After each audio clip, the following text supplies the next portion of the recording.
Arsenal are not done. Fabrizio Romano, understand Arsenal and Ajax are now entering the final stages of talks for Jurriën Timber. The deal is progressing for after a 45 to 48 million euros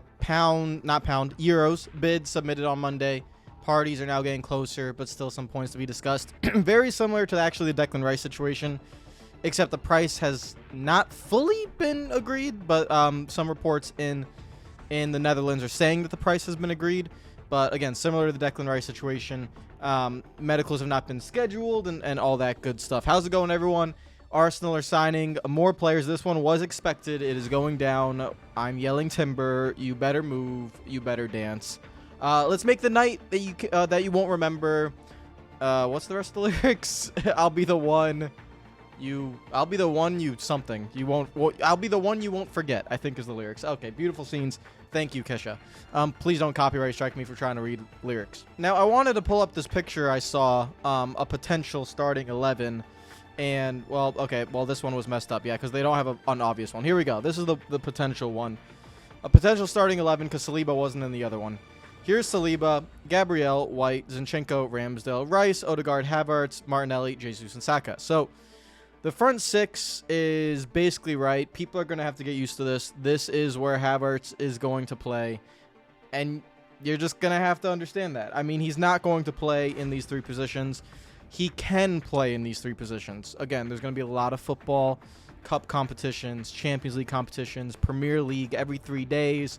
Heck, even in preseason, guys, they're playing almost every 3 to 4 days. So, even in preseason, you're going to see Havertz play in many different positions. But ideally, I think what Arteta is going to want to do is he's going to want to put him right here. Now, of course, when you look at Havertz, Rice, and Odegaard, there's not enough defensive stability in that. Odegaard is a 10. Havertz is a 10. They're not 8s. Odegaard's not an 8, and Havertz is not an 8. They play in the 8 positions, but they're kind of like dual 10s.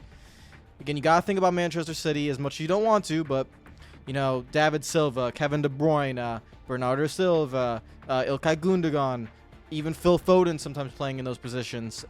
The 10 is not dead. It's just alternated into a different position. A lot of people, especially like ESPN pundits who don't understand how the formations work, that they think it won't work. But in actual play, you guys know this. Main people who know football know this. Zinchenko is the partner to Rice. It's not Havertz and Odegaard. It's Zinchenko. Zinchenko is the partner to Rice. Now, where does Jurriën Timber come into play? Because this video is about Jurriën Timber.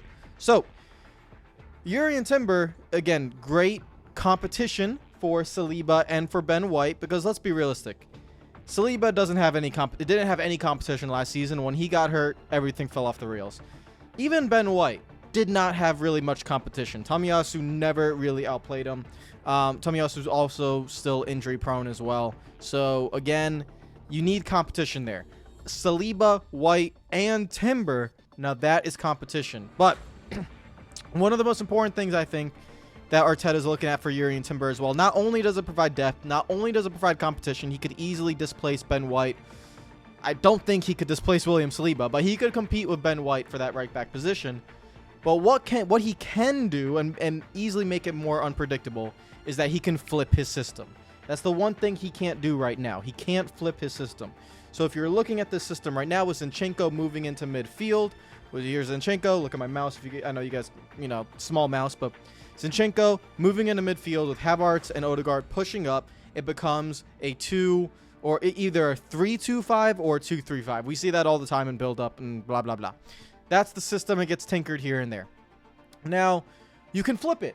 If you want to move everything to the left, you can move Gabriel or put Kivior as left back and then have a Kivior, Gabriel, Saliba with White that's been benched.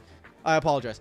Gabriel, Saliba, and White, and then Timber could come in midfield, but Gabriel on the formation sheet will be playing left back. Or you could replace Zinchenko with Kivior, have Kivior, Gabriel, and Saliba, and then White gets benched for Timber, and Timber comes into midfield.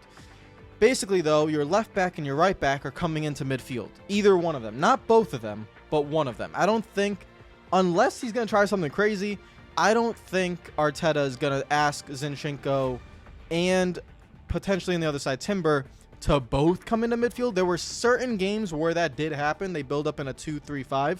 So Zinchenko comes in and White comes in a little bit more as well. But I don't think he's going to do that often. But Zinchenko always comes in. You don't see Zinchenko playing in the back line. He's always playing in the midfield. It can become very predictable. Also, Zinchenko had a lot of injuries. He had calf injuries, muscle injuries. He missed a large parts of the season here and there that people don't really remember. And so if he is out and you don't have that inverted midfield, then Timber, again, is where this comes in. You can flip the system in the back five and just invert it a different way, while everything else kind of stays the same. And this always leaves Declan Rice not with Havertz, I keep saying Havertz, not with Kai Havertz, and not with Odegaard. It leaves him with basically center backs. This is what Pep has been doing the whole time.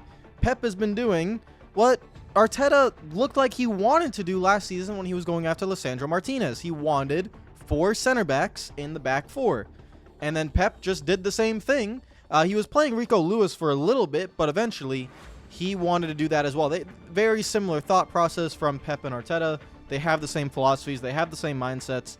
So they want straight 4 center back 4, but you can invert them and move them in a different way. But when they fall back into, let's say, defending, then you have a line of 4 center backs. That's why Lisandro Martinez was targeted by Mikel Arteta, because he could play left back, but he's a center back.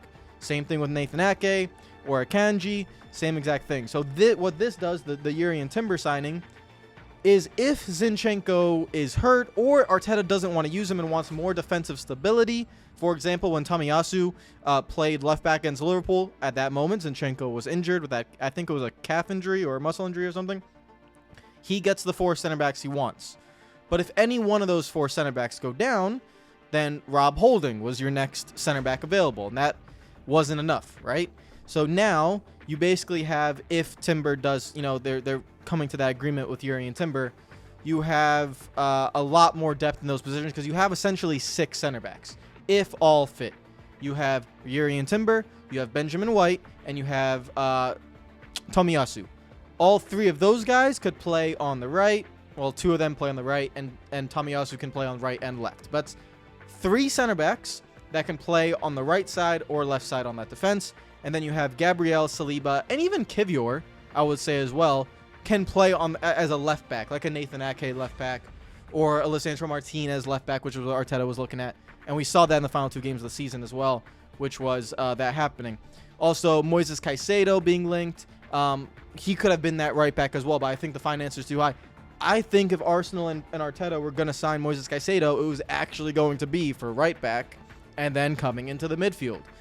Jurriën Timber has all the stats and the analytics. Actually, let's go pull that up. Here we go. You can see on the left side of the screen, compared to most center backs, he is incredible with the ball, but he's not the best at pure center back defending, interceptions, tackles. He's in the 55th percentile for tackles, 40th percentile for interception, 3 for blocks, 1 for clearances, and aerials 12th percentile as well with all center backs. Now, that's not a negative thing. It's just the way he plays. He plays on the right side of a back 3.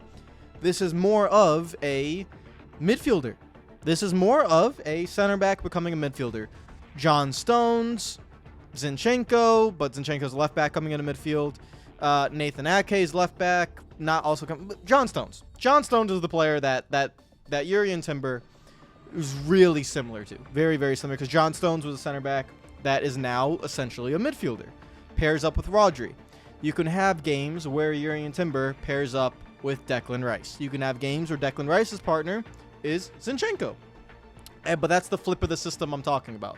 That now, when Arteta puts a lineup out there, when you're scouting Arteta, when you're scouting Arsenal for that team, you have to be prepared for both now. Because it was always Zinchenko moves into the infield. You know it's going to be that, da-da-da.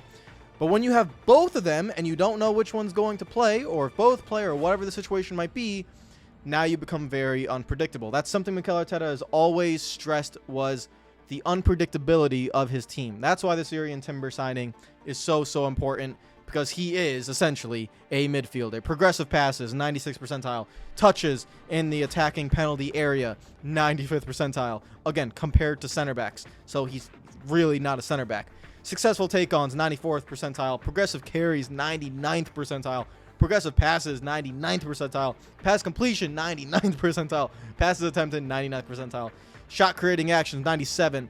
Non-penalty XG, 97. Assists, 84. Shots total, 90. Non-penalty XG, 99 percentile. This player is someone who is playing in the midfield, like I said. Very, very exciting signing. And it just puts more unpredictability in. Not fully confirmed yet, but a fee apparently has been agreed, and let's see if they could do more with it. Jurriën Timber almost signing for Arsenal. Let me know what you guys think in the comments down below about this move. Subscribe if you're new to the channel. I'm very, very excited. I don't think he's going to start a lot of games. I think, you know, someone's going to miss out. Ben White, Jurriën Timber, Saliba, Gabriel. I just named 4 of them, right? I didn't mention Zinchenko. I didn't mention Tomiyasu. So I didn't mention Kivior.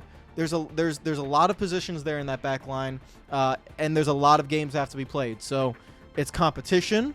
I think that's that competition that Ben White also needs, and also is a fitness thing for Ben White as well, because you can see Arteta would substitute him after 70 minutes a lot of games because he's still a center back trying to acclimate to that right back inverted midfield position sometimes. So this is a very, very exciting move. Let me know what you think in the comments down below. I will see you guys later, and peace out.